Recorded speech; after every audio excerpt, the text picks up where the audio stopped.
Hello students, आपका हमारे YouTube channel पर एक बार फिर से स्वागत है। स्टूडेंट्स, हम आपसे बात कर रहे हैं बायोकेमिस्ट्री की। बायोकेमिस्ट्री में हम जो नया चैप्टर स्टार्ट करने वाले हैं वो है digestion and absorption of biological molecules. तो जैसे प्रोटीन है, लिपिड्स हैं, कार्बोहाइड्रेट्स हैं, तो उनकी जो बायोलॉजिकल जो डाइजेशन और एब्जॉर्प्शन है वो किस किस प्रकार से होता है। तो इसको हम बेसिकली जो पढ़ते हैं वो पढ़ते हैं हम फिजियोलॉजिकल बायोकेमिस्ट्री में। किस में पढ़ते हैं? फिजियोलॉजिकल बायोकेमिस्ट्री में। तो ये हमारी फिजियोलॉजिकल बायोकेमिस्ट्री हम इस सेक्शन 2 से स्टार्ट कर रहे हैं। तो अगर आपने हमारे यूट्यूब चैनल को अभी तक सब्सक्राइब नहीं किया है तो सबसे पहले से सब्सक्राइब कर लें। चलिए हम हमारे चैप्टर की तरफ चलते हैं। तो physiological biochemistry, digestion and absorption. अगर हम इसकी इंट्रोडक्शन की बात करते हैं तो उसमें यह है कि जो फूड होता है वो बेसिक और एसेंशियल रिक्वायरमेंट है किसकी, कोई अगर मैन है तो उसके लिए। तो जो हम फूड ईट करते हैं उसमें कार्बोहाइड्रेट होता है, प्रोटीन होता है, लिपिड्स, विटामिन और मिनरल्स होते हैं। ठीक है। तो इसमें जो बल्क ऑफ जो फूड होता है जो इंजेस्ट किया जाता है उसमें कॉम्प्लेक्स मॉलिक्यूलर फॉर्म्स होते हैं, जो कि अगर हम जो चीज़ को मतलब आफ्टर चर्निंग के बाद में स्वेलिंग होती, तो स्वेलोइंग के बाद में तो वो जो फूड गया है हमारी स्टमक में, यानी वो ओरल कैविटी से अगर आप स्टार्ट करते हैं तो वहीं से आपको ये जो गया है डायरेक्ट फूड, इसमें मैक्रोमोलिक्यूल्स होते हैं। तो इनको आप डायरेक्टली एब्जॉर्ब नहीं कर सकते, तो उनको क्या है, ब्रेक डाउन किया जाएगा स्मॉल मॉलिक्यूल्स में। तो लार्जर मॉलिक्यूल्स को स्मॉल मॉलिक्यूल्स में क्या किया जाएगा, break down, which is called digestion. ठीक है। डाइजेशन जो है एक प्रोसेस है जिसमें इन्वॉल्व होता है hydrolysis of and complex organic molecules of food stuffs into smaller and preferably water soluble molecules which can be easily absorbed by gastrointestinal tract for utilized by the organism। तो इसमें क्या है, इसने definition में digestion के साथ में absorption को भी जोड़ दिया है। ठीक है। लेकिन सिंपली अगर हम डेफिनेशन ऑफ डाइजेशन की बात करते हैं तो उसमें यह है कि लार्जर मॉलिक्यूल्स को स्मॉलर मॉलिक्यूल्स में ब्रेक डाउन करना, इस प्रोसेस को हम क्या कहते हैं, डाइजेशन। और वो जो स्मॉलर मॉलिक्यूल्स है उनको सेल के लेवल तक पहुंचाना, उसको हम कहेंगे एब्जॉर्प्शन। ठीक है।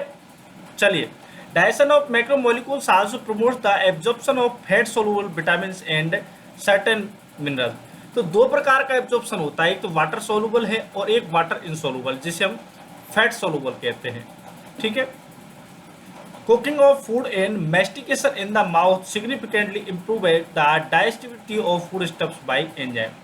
तो मैस्टिकेशन होता है, यानी मैस्टिकेशन जिसमें चर्निंग हम जो है ऐड करते हैं, चबाना और उसको मिलावटी करना, तो वो क्या है, ये प्रोसेस है मैस्टिकेशन कहलाती है। और ये मैस्टिकेशन का फ़ायदा ये होता है कि जो एंजाइम्स है वो आसानी से उस पर फूड पर जाएंगे और एंजाइम्स का उनका इफेक्ट दिखेगा। ठीक है। तो इस वजह से ये मैस्टिकेशन प्रोसेस है ये बहुत ही ज़्यादा ज़रूरी हो जाती है।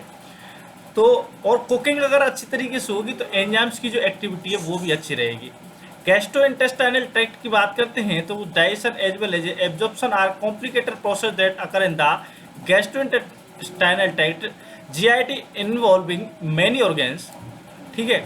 तो जीआईटी जो होती है वो क्या होती है कि जीआईटी जो है, जो हमारी ओरल कैविटी है, माउथ है, उस माउथ से लेकर के हमारे एनस तक के जो पार्ट्स है उनमें उस जो एक प्रकार की ट्यूब है, उस ट्यूब में जितने भी ऑर्गन सम्मिलित होते हैं वो जीआईटी में आते हैं। तो उसमें देखिए, उसमें कुछ हमारी टेबल बनी हुई है, माउथ है, स्टमक है, पेंक्रियाज है, लीवर है, गल ब्लैडर है, स्मॉल इंटेस्टाइन है, लार्ज इंटेस्टाइन है। अगर इनके मेजर फंक्शंस की बात करते हैं तो माउथ में जो है प्रोडक्शन ऑफ सलाइवा होता है जिसमें अल्फा अमाइलेज होता है, पार्शियल जो है डाइजेशन होता है पॉलीसेकेराइड्स का। अगर हम स्टमक की बात करते हैं तो उसमें गैस्ट्रिक जूस होता है विद एचसीएल और उसमें प्रोटीएजेस होते हैं जिससे प्रोटीन्स का पार्शियल डाइजेशन होता है। पेंक्रियाज की बात करते हैं तो वहाँ पर sodium bicarbonate and many enzymes होते हैं जो कि इंटेस्टाइनल जो डाइजेशन है उसमें काम आते हैं। लीवर है जिसमें बाइल एसिड्स का फॉर्मेशन होता है। जो गॉल ब्लैडर है उसमें स्टोरेज ऑफ बाइल है। स्मॉल इंटेस्टाइन की बात करते हैं तो वहाँ पर एब्जॉर्प्शन एंड डाइजेशन दोनों मैक्सिमम होते हैं। तो सबसे ज़्यादा डाइजेशन और एब्जॉर्प्शन किस में होता है, स्मॉल इंटेस्टाइन में। तो ये आपसे अगर क्वेश्चन पूछा जाए तो आप बता सकते हैं। ठीक है। और जो लार्ज इंटेस्टाइन है उसमें क्या है, मोस्टली इलेक्ट्रोलाइट्स जो होते हैं उनको एब्जॉर्ब किया जाएगा, और जो बैक्टीरिया है उनको यूटिलाइज किया जाएगा नॉन डाइजेस्टेड जो होते हैं, और उनको अनएब्जॉर्ब फूड में रखा जाएगा। तो ये काम थे, हर ऑर्गन जो है उसके काम थे जो हमने आपको बताए। तो जीआईटी देखिए कहाँ से, माउथ से स्टार्ट होगा, ईसोफेगस, स्टोमक, यहाँ पर साथ में ये ग्लैंड्स जो है डाइजेस्टिव ग्लैंड कहते हैं, पेंक्रियाज और लीवर हैं। फिर आगे जो है स्मॉल इंटेस्टाइन, और स्मॉल इंटेस्टाइन से लार्ज इंटेस्टाइन वहाँ तक है। अगर हम यहाँ पर बात करते हैं तो इसमें देखिए इनकी लेंथ भी दी हुई है, इनकी 0.25 मीटर में है ये, ठीक है। जिजोनम जो होती है वो स्मॉल इंटेस्टाइन का पार्ट है, तो वो क्या है 2.3 मीटर है। इसी प्रकार से इलियम 4.6 है, ये भी इंटेस्टाइन का पार्ट है, और डिडनम भी स्मॉल इंटेस्टाइन का पार्ट है। तो इस प्रकार से स्मॉल इंटेस्टाइन के पार्ट हो गए हैं। लार्ज इंटेस्टाइन जो है उसके पार्ट से कोलन एंड रेक्टम तक, तो उनकी जो है जो लेंथ है वो 1.8 मीटर तक हो गई है। तो ये उनकी जो पाइलोरिंग इंस्पेक्टर है वो इस जगह पर पाया जाता है। तो ये एक प्रकार से आपको समझाने के लिए डायग्राम दिया गया है। Reserve capacity for instant pancreas secretes enzyme 5 to 10 fold higher than required for digestion of, मतलब जो है जितना एंजाइम रिक्वायर किया रहेगा उससे 5 से 10 गुना जो है ज़्यादा एंजाइम जो है पेंक्रियास सीक्रेट करता है, ठीक है। Digestion of absorption of individual foods namely carbohydrates, proteins, lipids and nucleic acids is describe here. The gastrointestinal hormones are described under hormone. तो किस प्रकार से कार्बोहाइड्रेट्स जो हैं उनका डाइजेशन होता है, एब्जॉर्प्शन होता है, उसके बारे में हम अगली वीडियो में बात करेंगे।